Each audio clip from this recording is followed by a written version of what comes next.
Hi! Welcome to village Siri cooking. ఈ ఛానల్‌ని ఆదరించిన ప్రతి ఒక్కరికి మా హృదయపూర్వక నమస్కారములు. ఇవాళ చాలా అంటే చాలా మంచి రెసిపీతో మీ ముందుకొచ్చానండి. చాలా ఈజీగా దీన్ని తయారు చేసుకోవచ్చు. ప్రతి ఒక్కరూ ఈ విధంగా ఖచ్చితంగా ట్రై చేయండి. అదేమిటంటే ఉల్లిపాయలతోని కర్రీ చేశానండి. ఈ విధంగా ఒక్కసారి ఉల్లిపాయలతోనే కుర్మా చేస్తే టేస్ట్ ఉందండి. ఎంత బాగుందంటే అంత బాగుందండి. ప్రతి ఒక్కరూ ఖచ్చితంగా ఈ విధంగా ట్రై చేయండి. చాలా సింపుల్‌గా చేయొచ్చండి.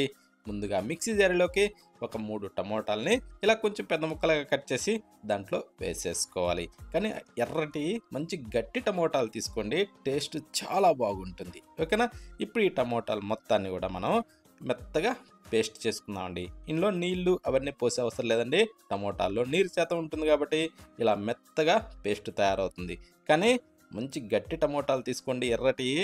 టేస్ట్ సూపర్‌గా ఉంటుంది. ఇప్పుడు దీన్ని పక్కన పెట్టేసి స్టవ్ ఆన్ చేసి దాని మీద ఒక ప్యాన్ అయితే పెట్టుకునేసి దాంట్లో ఇప్పుడు మనం కొద్దిగా ఆయిల్ వేసుకోవాలండి. అంటే ఒక 2 గంటలు నూనె వేసిన తర్వాత ఇప్పుడు దీంట్లో కట్ చేసిన ఉల్లిపాయ అండి.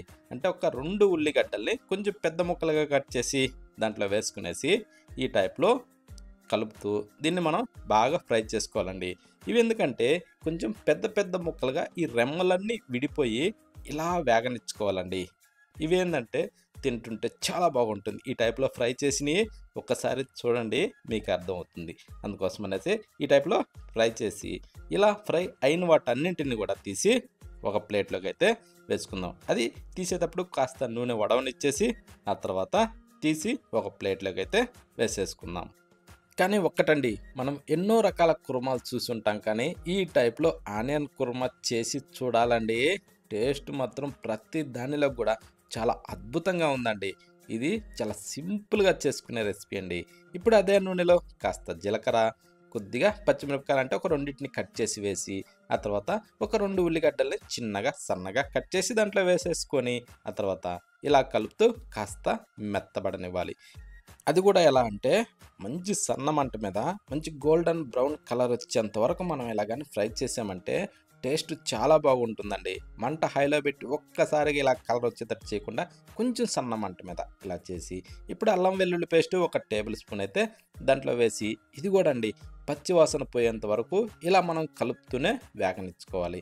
ఎందుకంటే అల్లం వెల్లుల్లి పేస్ట్ వేసినప్పుడు కాస్త అడుగు పట్టుకుంటుంది కాబట్టి ఇలా మనం కలుపుతూ ఇలా వేగనిచ్చుకున్నామంటే అడుగు పట్టుకోకుండా సూపర్‌గా వేగుతుందండి. ఇలా వేగిన దాంట్లో ఇప్పుడు ఇందాక మనం గ్రైండ్ చేసి పెట్టిన ఈ టమోటా పేస్టు దాంట్లో వేసేసుకునేసి ఇప్పుడు అదే మిక్సీ జార్‌లో కాసిన్ని నీళ్లు అలా పోసి తొలిపి ఇందులో వేసేసుకుందాం.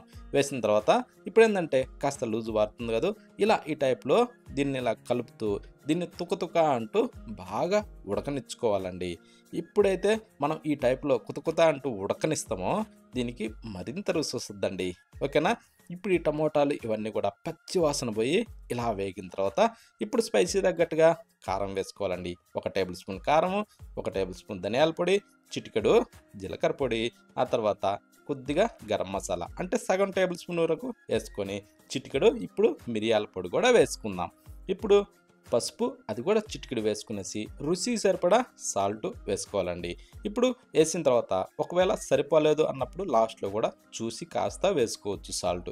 ఇప్పుడేందంటే కొంచెం ఎక్కువ తక్కువ కాకుండా కొంచెం తక్కువే వేసుకొని ఈ టైప్‌లో బాగా మిక్స్ చేసుకోవాలండి. ఇలా కలుపుతూ దీన్ని మంచి కలర్ వచ్చేంత వరకు దీన్ని బాగా వేగనిచ్చుకోవాలండి.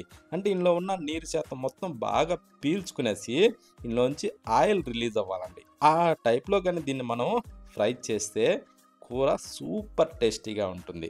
ఓకేనా? ఈ టైప్ వచ్చిన తర్వాత ఇప్పుడు మనం మనకి గ్రేవీ ఎంత అవసరమో అన్ని నీళ్లు పోసుకోవాలి. అంటే ఒక గ్లాసు, గ్లాసున్నర. ఇప్పుడు టేస్ట్ చూసి సాల్ట్ వేసుకునేసి కాస్త అలా మిక్స్ చేసుకొని ఇప్పుడు దీనిపైన మూత పెట్టి దీన్ని బాగా తెరిలేంత వరకు ఉడికించుకోవాలండి. దానికి ఒక సమయం ఏందంటే ఒక 2-3 నిమిషాల సేపు ఇలా బాగా తెరలనివ్వాలి. ఇప్పుడు నీటిలో ఈ ఏసిన మనం ఈ టమోటా పేస్ట్ ఇవన్నీ కూడా ఇలా బాగా ఉడికిపోతాయండి. ఇలా ఉడికిన దాంట్లో ఇందాక మనం ఫ్రై చేసిన ఈ ఆనియన్ పీసెస్ ఏదైతే ఉన్నాయో అవి వేసేసుకునేసి ఇవన్నీ అందులో వేసిన తర్వాత ఇప్పుడు కాస్త అలా బాగా మిక్స్ చేసుకోవాలి. ఇలా మిక్స్ చేసిన తర్వాత ఇప్పుడేం చేద్దామంటే మూత పెట్టి మరొక్క 2 నిమిషాల సేపు అయితే దీన్ని కొంచెం బాగా ఇలా తెరలనిచ్చుకోవాలి. ఇలా బాగా ఉడికిన తర్వాత ఇప్పుడు మూత తీసేసి అడుగు పట్టుకోకుండా కాస్తలా కలుపుకొని ఒక్కసారి ఇప్పుడు చెక్ చేసుకోవాలి. చెక్ చేసిన తర్వాత ఇప్పుడు మనం కొత్తిమీర మీదకించలా చల్లేసుకుందాం. దాన్ని కూడా శుభ్రంగా కడిగి ఇరుసుకొని అప్పుడు దాంట్లో వేసేసుకుని కాస్త అలా మిక్స్ చేసి ఒకసారి టేస్ట్ చూసుకునేసి ఇక స్టవ్ ఆఫ్ చేసుకోవడమే. స్టవ్ ఆపిన తర్వాత ఇక వేడి వేడిగా సర్వ్ చేసుకొని దేనిలోకైనా సరే ఈ కర్రీ తిని చూడాలండి. టేస్ట్ మాత్రం అద్భుతం అండి.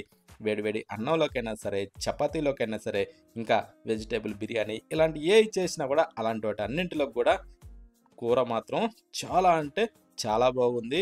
ప్రతి ఒక్కరూ ఈ విధంగా ఒక్కసారి ట్రై చేసి చూడండి. చేయడం మాత్రం చాలా అంటే చాలా సింపుల్ అండి. గట్టిగా ఒక 5 నిమిషాల్లోనే ఈ కర్రీ రెడీ అయిపోతుంది. ప్రతి ఒక్కరూ ఈ విధంగా ట్రై చేసి చూడండి. ఇంకా పిల్లలకైతే లంచ్ బాక్సుల్లో కూడా ఉదయాన్నే కూడా చాలా ఈజీగా దీన్ని రెడీ చేసుకోవచ్చు. చాలా సింపుల్ అయిన కూర సూపర్ టేస్టీగా ఉందండి. ప్రతి ఒక్కరూ ఈ విధంగా ఖచ్చితంగా ట్రై చేస్తారని నేను అనుకుంటున్నాను. మరొక వీడియోలో కలుద్దామా?